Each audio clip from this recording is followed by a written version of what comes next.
तो अभी हम लोग 2 एक्सरसाइज कंप्लीट कर चुके हैं, डायरेक्ट और इन्वर्स वेरिएशन का सारा क्वेश्चन बन गया है, शायद एक छोटा था वो देख लूँगा मैं। फिर अभी हम लोग जो भी पढ़े उसमें हम लोग टेबल वाला मेथड यूज़ कर रहे थे। अब एक और मेथड रहता है यूनिटरी मेथड, ठीक है, तो वो ही पढ़ना है हम लोग को इसमें, तो वो पढ़ लेते हैं। तो इसमें यूनिटरी मेथड में एग्जांपल 12 देखो, ठीक है, पहले पढ़ लेते हैं example. If fort had provision for 300 man for 90 days. Provisions मतलब कि वहाँ रह सकता है 300 आदमी लोग को वहाँ रखा जा सकता है, खाना पीना ये सब है। 300 मैन के लिए कितना दिन के लिए है? 90 दिन के लिए। और after 20 days 50 man left the fort, how long would the food last at the same rate. तो जहाँ तक मेरा एडवाइस रहेगा, ऐसा क्वेश्चन आएगा एग्ज़ाम में, ठीक है, ज़्यादा 90% चांस आ जाएगा प्रोविजन से रिलेटेड क्वेश्चन, क्योंकि एग्जाम्पल 13 भी वैसा ही है, सेम है। तो इसका एक सीधा सा मेथड समझिए, इस टाइप का क्वेश्चन कैसे सॉल्व होगा। A fort had provision for 300 man for 90 days, after 20 days 50 man left the fort, है ना। तो सीधा करना है, आफ्टर फॉर 300 मैन, जैसे देखो यहाँ लिखा है तो उसी तरह से लिखना हम लोग को। For 300 man provision will last for 90 minus 20 days is equal to 70 days.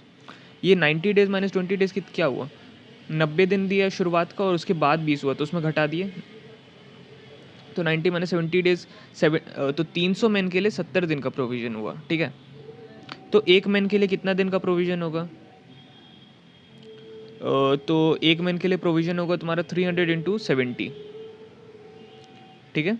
और फिर अब जब एक मैन के लिए 300 इंटू 70 डेज़ का हुआ, तो हम लोग कितना मैन का चाहिए, 50 मैन लेफ्ट द फोर्ट कर दिया, मतलब कि 250 हो गया। मतलब for 300 minus 50 is equal to 250 man, provision will last for 300 into 70 ऊपर था एक आदमी के लिए, तो 250 आदमी के लिए डिवाइड कर देंगे, इज इक्वल टू 84 डेज। समझ में आया ये चीज़। तो देखो फिर से सुनो, इस टाइप का क्वेश्चन ना बहुत ईजी और इसमें ईजिली मार्क्स मिल जाएगा। सीधा से करना क्या है, देखो जितना मैन शुरुआत में था 90 डेज़ के लिए था, लेकिन बाद में 20 आफ्टर 20 डेज़ होगा, ठीक है। अब हम लोग क्या करते हैं ना, 2 क्वेश्चन साथ में लेके चलते हैं, तो शायद तुमको अच्छे से समझ में आए। और एक उसी तरह का एग्जांपल 13 देखो, ये भी आ रहा है, इस पे भी आ रहा है, ठीक है। A hostel had provision for 75 student for 30 days, after 6 days 15 more student joined the hostel, how long would the remaining provision last at the same rate for all students, ठीक है। सेम टाइप का question है, exactly same है, बस वो सब अलग है अंदर का। तो देखो फॉर हम लोग इसमें जो लिखे एग्जाम्पल 12 का first line, for 300 man provision will last for, जो डेज़ है पहले माइनस उसका डेज़ कर ली क्योंकि आफ्टर बोल रहा है, तो 90 माइनस 20 डेज़। यहाँ क्या किए, for 75 student provision will last for 30 days है, और उसके आगे कितना लिखा हुआ है 6 डेज़, मतलब 30 माइनस 6 24 डेज़, तो मतलब 75 स्टूडेंट्स के लिए कितना दिन का होगा 24 डेज़। समझ में आया, दोनों को मैं साथ साथ लेके चल रहा हूँ। अब देखो पहला लाइन लिखा गया, तो 300 man will last for 70 days, हाँ नहीं, तो देखो for 1 man the provision will last for, देखो 300 मैन के लिए कितना दिन का प्रोविजन है, 70 डेज, 17 डेज, 70 डेज, वो निकल जाएगा। वो कैसे निकलेगा समझ में आ गया, पहले कितना दिन था बाद में कितना हुआ। यहाँ पे भी वही हुआ, 75 स्टूडेंट्स के लिए कितना दिन का होगा, 30 दिन था, बाद में आफ्टर 6 डेज़ का बात करें तो सीधा उसको माइनस कर देना, ठीक है। तो हम लोग को 300 मैन का मिल गया, 75 स्टूडेंट्स का मिल गया, तो एक मैन और एक स्टूडेंट का निकाल सकते हैं, दोनों एग्जाम्पल लेके चल रहे हैं। तो एक मैन के लिए कितना होगा, अगर 300 मैन 70 दिन तक वहाँ रह सकता है, तो एक आदमी तो और ज़्यादा दिन तक उसका खाना पीना रहेगा ना। समझ में आ रहा है, मतलब सीधा समझो, खाना पीना समझ लो। तो 300 आदमी अगर 70 दिन तक खा सकता है, तो एक आदमी कितना दिन तक खाएगा, ज़्यादा ही खाएगा, तो मतलब 70 इंटू 300। अब एक आदमी उतना दिन के लिए खा सकता है, तो अब इसमें हम लोग कितना आदमी के लिए निकालना है, यही लास्ट क्वेश्चन है। पहले एग्जाम्पल 12 पे देख रहे हैं, 300 after 20 days 50 man left the fort, मतलब 300 माइनस 50 मैन के लिए निकालना है सीधा। For 250 man provision will last for 300 into 70 days, कितना आदमी के लिए था, एक आदमी के लिए, तो 250 आदमी के लिए कम होगा ना थोड़ा, तो डिवाइड कर दिया, divided by 250 is equal to 84 days. अब ये चीज़ इसमें देखते हैं, तो 75 एग्जाम्पल 13 में 75 स्टूडेंट्स के लिए निकाल लिए थे हम लोग फॉर 30 डेज़, तो 75 स्टूडेंट्स के लिए हम लोग कितना निकाले, 24 डेज़ के लिए निकाले, तो फिर एक स्टूडेंट के लिए निकल जाएगा कितना डेज होगा 75 इंटू 24। तो उसी तरह बाद में 15 more student join the hostel, मतलब 75 प्लस 15 मतलब 90 स्टूडेंट्स के लिए कितना दिन का होगा 75 into 24/90 is equal to 20 days. देखो समझ में आया? इसको बनाना कैसे ये समझो, ठीक है, क्योंकि ये क्वेश्चन पक्का आएगा, क्योंकि ये मतलब लगभग हर टाइम एग्ज़ाम में आता ही है, तो इसके लिए रेडी रहना। समझ में आ गया होगा मेरे ख्याल से। अब एक दो बार प्रैक्टिस कर लेना। और एक क्वेश्चन शायद मेरे ख्याल से एक्सरसाइज में हाँ क्वेश्चन 4 ईजिली बन जाएगा, ट्राई करना, जैसे बता रहे वैसे करो, सब हो जाएगा। फिर अब एग्जाम्पल 14 देख लेते हैं हम लोग। 8 men और 6 women earned 960 in one day. Find 1 day earning of a man, 1 day earning of a woman, 1 day earning of 4 men and 5 women. ये भी जैसे कि हम लोग उस टाइप का प्रोविज़न वाला क्वेश्चन कर लिए ना, ये भी एक तरह का क्वेश्चन है। तो देखो क्या होता है कि जैसे अभी हम लोग डायरेक्ट इनवर्स वेरिएशन पढ़े, ठीक है, तो उसमें हम लोग कोई भी क्वेश्चन आ रहा है हम लोग ईजिली बना सकते हैं, क्योंकि हम लोग को पता है कि टेबल बनाना। ये जो हम लोग यूनिटरी मेथड पढ़ रहे हैं इसमें भी हम लोग ईजिली बना सकते हैं, लेकिन जो स्पेसिफिक टाइप का क्वेश्चन रहता है ना, जैसे प्रोविज़न वाला था वो थोड़ा सा स्पेसिफिक टाइप का रहता है, और उसी तरह ये भी एक स्पेसिफिक टाइप का क्वेश्चन है, और दोनों में से कोई भी आ सकता है एग्ज़ाम में, या शायद दोनों आ जाए।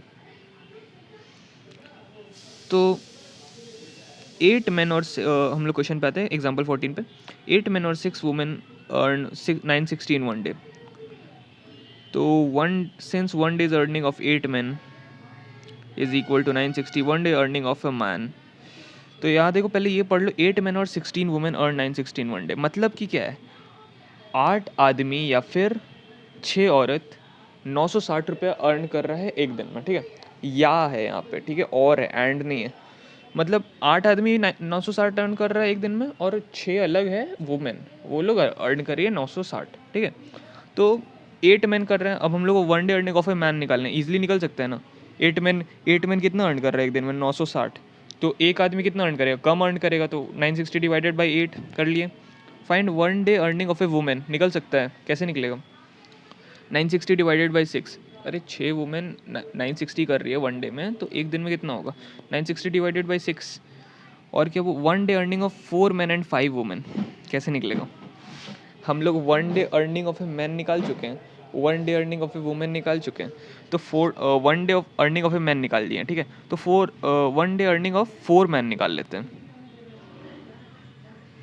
तो 120 इंटू 4 हो जाएगा, तो इज इक्वल टू 120 इंटू 4, और 5 वुमेन का 1 डे अर्निंग कितना होगा 160 निकाले थे हम लोग एक वुमेन का, तो 160 इंटू 5, तो यहाँ वही किया 4 into 120 is equal to 5 into 160 is equal to 1280। समझ में आ गया ये चीज़, मेरे ख्याल से आ गया होगा।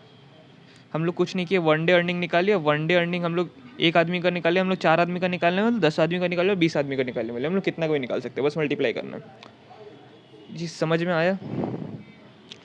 अगर दिक्कत होगा तो फिर पूछना, ऐसे मेरे ख्याल से दिक्कत नहीं होना चाहिए। खैर एग्जाम्पल 15,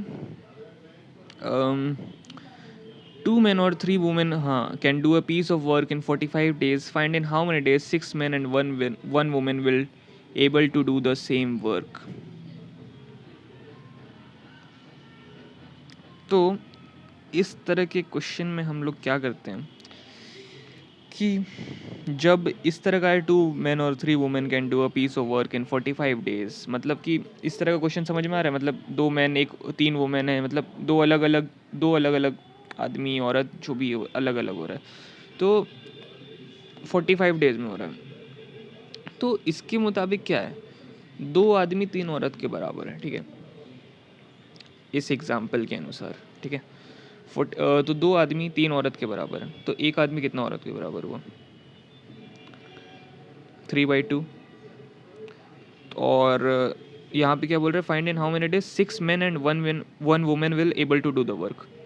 तो हम लोग यहाँ पे करना क्या चाह रहे हैं ना, कि देखो जैसे कि क्वेश्चन में हम लोग करना क्या चाह रहे हैं, पहले ये समझ लो, 2 men और 3 औरत है, तो देखो अलग अलग हो रहा है ना, तो हम लोग क्या करना चाह रहे हैं कि हम लोग सिर्फ औरत ले लेते हैं, सिर्फ आदमी ले लेते हैं, ताकि क्वेश्चन ईजिली सॉल्व हो जाए। तो हम लोग आराम से वो कर लेंगे ना, अगर किसी को बोलता कि 5 आदमी 45 दिन में कर रहा है, तो 6 आदमी कितना दिन में करेगा, तो सीधा निकल जाता। तो हम लोग वुमेन को मेन में या मेन को वुमेन में कन्वर्ट कर ले रहे हैं, ठीक है, नंबर ऑफ वुमेन और नंबर ऑफ मेन को। तो 2 man is equal to 3 women दिया हुआ है, गिवन है, तो 1 man is equal to 3/2 women. और हम लोग को कितना निकालना है, find in how many days 6 man and 1 women will able to complete the work. तो 6 मैन इज इक्वल टू कितना हुआ, 3/2 into 6 is equal to 9 women and 1 women will be able to do that. तो +1 होगा ना, यहाँ लिखा find in how many days 6 man, तो 6 man को हम लोग कन्वर्ट कर लिए, 9 वुमेन हुआ, 6 man is equal to 9 women and 1 women, तो +1 इज इक्वल टू 10 वुमेन हुआ टोटल। अब यहाँ क्वेश्चन में क्या दिया है, 2 मैन और 3 women can do a piece of work in 45 days. तो 3 वुमेन कितना दिन में कर सकती है, 45 डेज में, तो 1 वुमेन कितना दिन में करेगी, 45 इंटू 3 डेज में। यहाँ इंटू क्यों किया, समझ में आया, क्योंकि काम करना है ना, याद किए थे इन्वर्स वेरिएशन हम लोग पढ़े थे, काम करने में अगर आदमी कम हो जाए तो ज़्यादा टाइम लगेगा। और एक वुमेन कितना दिन में करेगी, 135 दिन में, तो 10 वुमेन कितना दिन में करेगी, 135 divided by 10 is equal to 13.5। ठीक है, समझ में आया, ये सब बहुत मज़ेदार टाइप का चीज़ है। मेरे ख्याल से आ गया, हम लोग कुछ नहीं किए, मैन को वुमेन में कन्वर्ट कर लिए और फिर हम लोग सॉल्व कर दिया, आए समझ में। तो एक लास्ट एग्जांपल है, ये भी इजी है, ये हम लोग करते हैं। 3 men and 4 boys can complete a certain amount of work in 28 days, whereas 4 men and 6 boys can complete the same work in 20 days. Find according to the amount of work done, 1 man is equivalent to how many boys? Number of days required by 7 men and 6 boys to complete the same work. अच्छा, तो ये अभी मैं syllabus देखने गया था, तो मैं ये देख रहा हूँ, ये क्वेश्चन तो हम लोग कर सकते हैं, लेकिन मैं सोच रहा हूँ कि इसमें तुमको 10C में एक क्वेश्चन 10 तक बनाना है, ठीक है। तो उसमें तुमको मैन वुमेन वाला क्वेश्चन, जो मतलब 2 अलग अलग टाइप का वो आ रहा है, वो करने का ज़रूरत नहीं है। तो कॉन्ग्रेचुलेशंस, मतलब कि तुमको ये नहीं पढ़ना पड़ेगा ये क्वेश्चन, नहीं तो थोड़ा सा शायद और लग जाता। और अभी हम लोग देखो, पढ़ना रहता तो हम लोग सारा पढ़ते, लेकिन अभी एग्ज़ाम का टाइम है पहले, तो एग्ज़ाम का पहले सोचना है, पढ़ाई वढ़ाई अगले साल भी मतलब 9th में हो जाएगा, ठीक है, उसका दिक्कत नहीं है, नहीं तो पढ़ लेंगे फिर हम लोग कभी। तो अब आराम से बन जाएगा, 10C का 10 क्वेश्चन बनाओ, अच्छे से बनाओ, प्रोविज़न ये सब पूरा समझा दिया हूँ। ये सब चीज़ याद रखना कि अगर इन्वर्स वेरिएशन और डायरेक्ट वेरिएशन हमेशा याद रखना, अगर 5 आदमी किसी काम को 10 दिन में कर रहा है, तो एक आदमी कितना दिन में करेगा, 5 इंटू 10 दिन में, ना कि 10/5 दिन में। क्यों, क्योंकि एक आदमी को ज़्यादा टाइम लगेगा। और 10 आदमी अगर 20 एप्पल खा रहा है, तो एक आदमी कितना एप्पल खा सकता है, एक आदमी कितना एप्पल खा सकता है, 20/10, कम हो जाएगा। ये डायरेक्ट और इन्वर्स तुमको समझना पड़ेगा। खैर, ये एप्पल वाला एग्जांपल बहुत बकवास था, इसके बारे में मत सोचना, ठीक है।